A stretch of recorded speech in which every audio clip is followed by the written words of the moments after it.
5 ans. 5 ans depuis que mon dernier vrai thread d'horreur a été posté. Juste beaucoup trop étrange.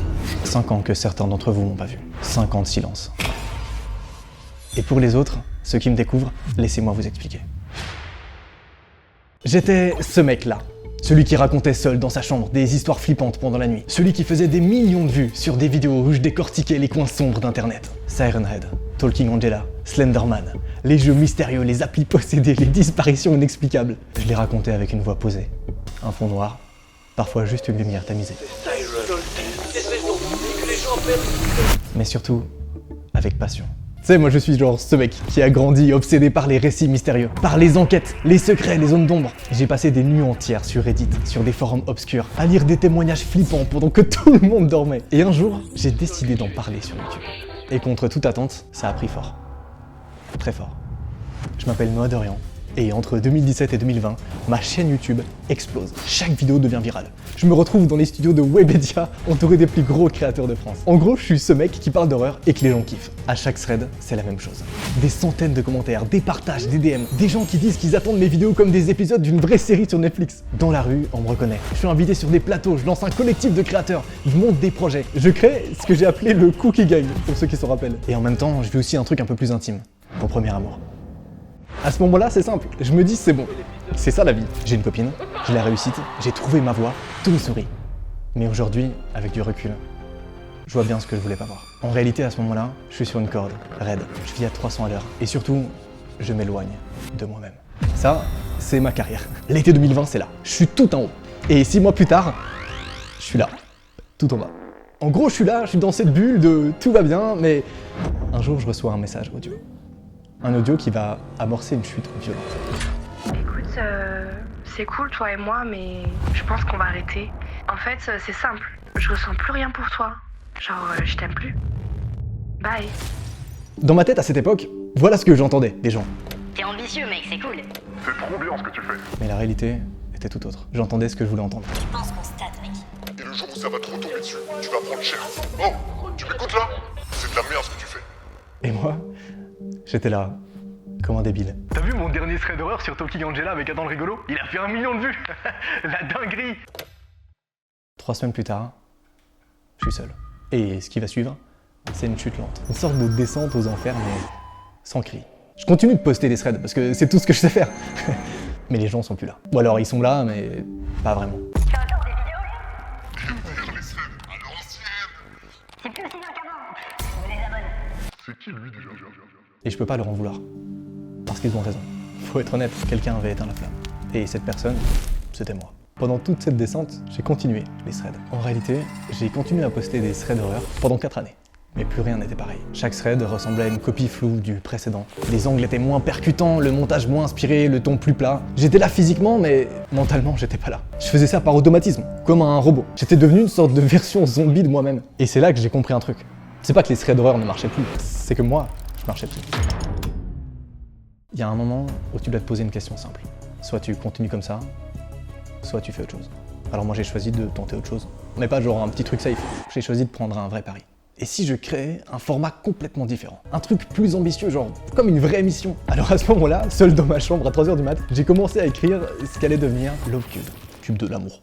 Je sais pas pourquoi j'ai trouvé ce nom. Voilà, certains avec le temps m'ont connu avec ça. En gros, c'est un format de dating original, fun, tourné comme une vraie émission, pas un thread. C'est genre un monde impart en fait, ça a même rien à voir. Alors qu'est-ce que je fais? Je mets de côté 3000 € et je tourne un premier épisode pilote. Et le jour où je décide de poster, je vais pas vous mentir, j'ai peur.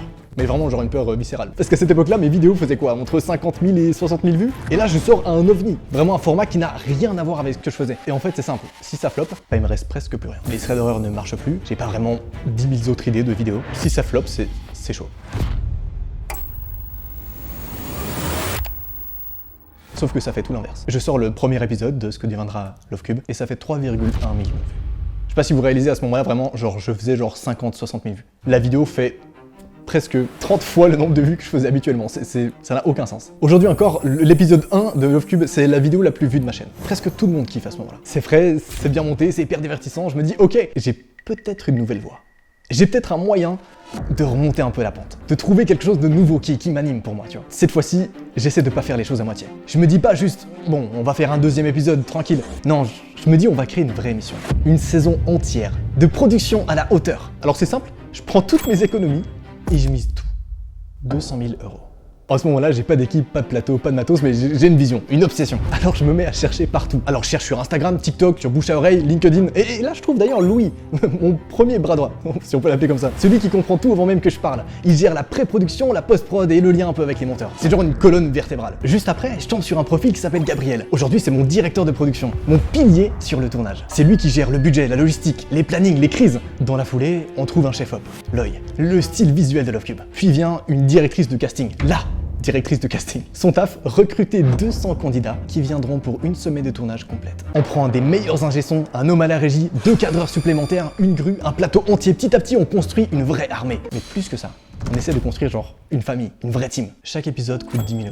On tourne 20 épisodes, donc faites le calcul. On n'a pas le droit à l'erreur. Une annulation, un micro oublié, un cadreur malade, et tout s'écroule. On passe des semaines à tout verrouiller. Planning, casting, fiches techniques, matos, essais caméra. Mais il y a un moment que je vais jamais oublier. Le jour J, le studio est vide, enfin, pas tout à fait. Je suis à l'autre bout de Paris, bloqué, et là-bas l'équipe s'active. L'un monte la régie, l'autre coordonne les caméras, un autre check les plans. La Dircast briefe les candidats à distance pendant qu'on installe la lumière. Et moi je suis là, impuissant. Je regarde les messages défiler. Mais ce qui se passe sur place, c'est la preuve que ce projet dépasse tout ce que j'ai pu faire avant. Ça n'a plus rien à voir avec le moment où je prenais une caméra et je me filmais dans la chambre pour raconter un thread d'horreur. Il y a quelque chose de presque irréel dans ce moment. Pendant des mois, ce projet c'était dans ma tête. Des notes dans un carnet, des discussions WhatsApp à 3h du matin, des rêves flous. Et là, tout devient réel. Les murs sont là, les lumières sont là, les caméras, la grue, l'équipe. Et moi je regarde ça, avec le cœur qui bat à 200 à l'heure. J'ai juste jamais été aussi stressé de ma vie qu'à ce moment-là, mais jamais été aussi fier non plus. Quand j'arrive enfin sur place, je comprends tout de suite. C'est exactement ce que j'avais en tête. Le plateau, les couleurs, l'ambiance, les caméras, tout. En réalité, je pense que j'aurais dû être soulagé. Mais c'est l'inverse. La pression monte encore plus. Parce que maintenant, c'est plus juste une simple idée, c'est un vrai projet. Et le lendemain matin, on tourne. Chaque jour, c'est millimétré. Chaque minute compte. Chaque erreur coûte de l'argent. On commence à 7h, on finit à 2h du matin et on recommence le lendemain. Accueil des candidats, équiper les prétendants, brief, test caméra, mise en place, tournage. Puis on recommence. Encore et encore. Accueil des candidats, équiper les prétendants, brief, test caméra, mise en place, tournage. Accueil des candidats, équiper les prétendants, brief, test caméra, mise en place, tournage. Accueil des candidats, équiper les prétendants, brief, test caméra, mise en place, tournage. Parfois on tourne jusqu'à 2 voire 3 épisodes la même journée. On perd la notion du temps, mais on tient bon. Enfin, jusqu'à ce jour-là. À ce moment-là, on doit être au jour 3 ou 4. Tout se passe bien. Dans l'espace de quelques minutes, tout explose. Mec, c'est la merde. Vraiment, c'est vraiment la merde. Un cadreur vient d'annuler en urgence. Je commence à voir flou. Un cadreur en moins, c'est un plan foutu. Un épisode bancal. Un jour de tournage perdu. Noah, une prétendante vient de nous planter. Elle vient pas. Elle a disparu. C'est le crash total. Putain, ça va jamais le faire, putain.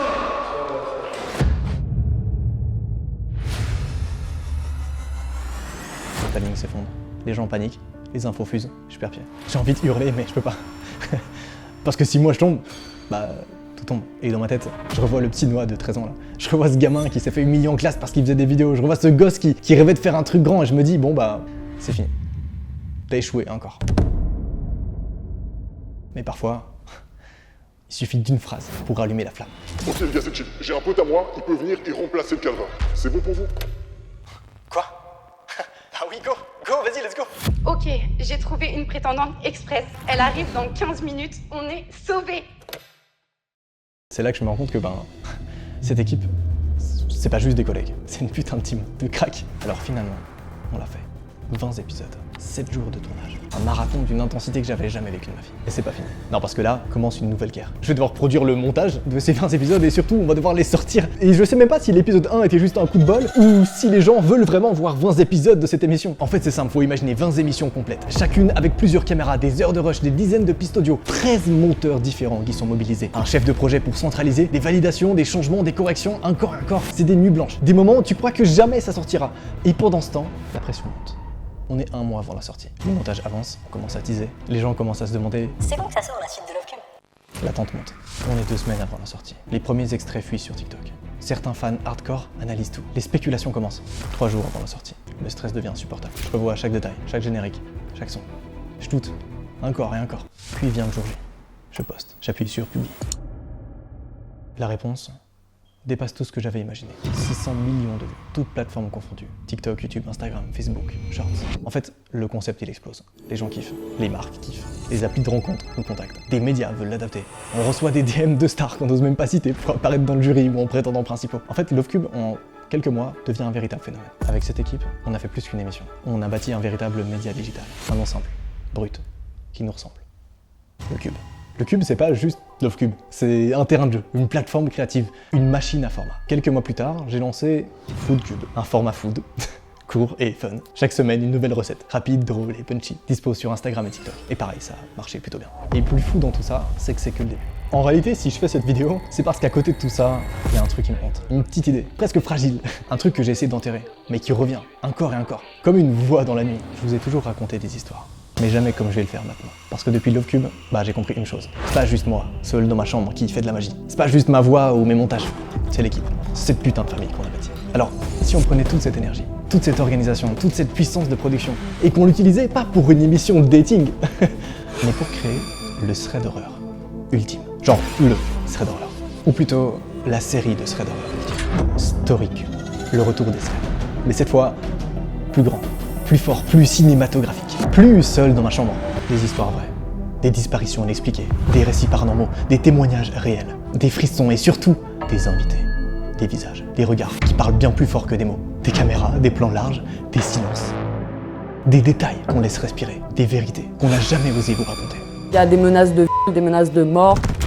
Pendant des années, je me suis tué. J'ai regardé ce format mourir, lentement. Comme si mes threads d'horreur ne valaient plus rien. Comme si ce que j'avais construit n'était plus à sa place. Encore des threads, MDR. Frérot, change de style, par pitié. On n'est plus en 2018, mec. Et moi, je souriais. Je disais rien, je laissais couler. Mais à l'intérieur, un truc grandissait. J'ai jamais arrêté d'y penser. Ces histoires, ces voix qu'on n'a jamais entendues, ces mystères qui n'ont jamais été résolus, les disparitions, les possessions, les légendes, les vérités qui font mal, les silences qui hantent.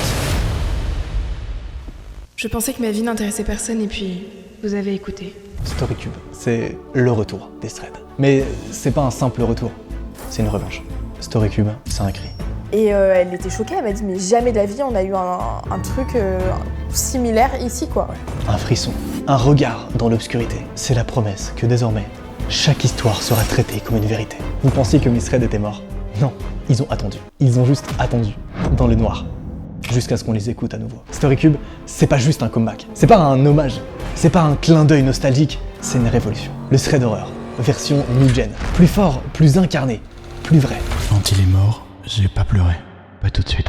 Dans Story Cube, on invite des gens, des vrais gens, des monsieur et madame tout le monde. Peut-être toi, là, derrière ton écran. Des gens qui ont vécu des choses terrifiantes. On va à l'hôpital en fait. Ouais. Parce que du coup moi j'ai une en sang. Pas d'histoire inventée, pas de scénario. Des expériences réelles, intimes, parfois indicibles. Kidnapping, secte, cambriolage, enquête policière, possession, surveillance, réapparition, silences familiaux. Et je me suis dit, j'ai envie de m'ôter la vie quoi en fait. Dans Story Cube, à la manière d'un thread d'horreur, on retrace les événements, on les met en lumière, on les fait revivre. Mais jamais gratuitement. On raconte pour comprendre, on raconte pour ne plus oublier, on raconte pour libérer, on raconte pour créer une véritable mémoire. Story Cube, c'est aussi dispo en podcast, sur Spotify, partout. Un mélange entre mes anciens threads d'horreur et ce que Legend m'a appris. L'art de l'écoute, l'art de la mise en scène sonore, l'art de faire frissonner, sans artifice. Story Cube, c'est peut-être la dernière chance que je donne à ce format. Celui qui m'a tout donné, celui qui m'a construit, celui qui m'a détruit aussi, mais surtout, celui qui m'a rendu vivant. Story Cube, c'est 3 épisodes par semaine. Une première saison de 30 épisodes diffusés tout l'été. Chaque semaine, 3 nouvelles voix, 3 nouvelles raisons de frissonner, de vibrer. C'est pas des vidéos qu'on sort, c'est des confessions, des plongées, des tempêtes. Alors soyez les bienvenus là où tout a commencé. Bienvenue dans les entrailles de la peur. Bienvenue dans Story Cube. Et maintenant, c'est à vous de rallumer la flamme. Alors c'est simple, cliquez ici pour voir le premier épisode de Story Cube. C'est disponible maintenant sur ma chaîne Noah comme avant et ça sortira à partir d'aujourd'hui 3 fois par semaine. Bonne soirée et bon visionnage.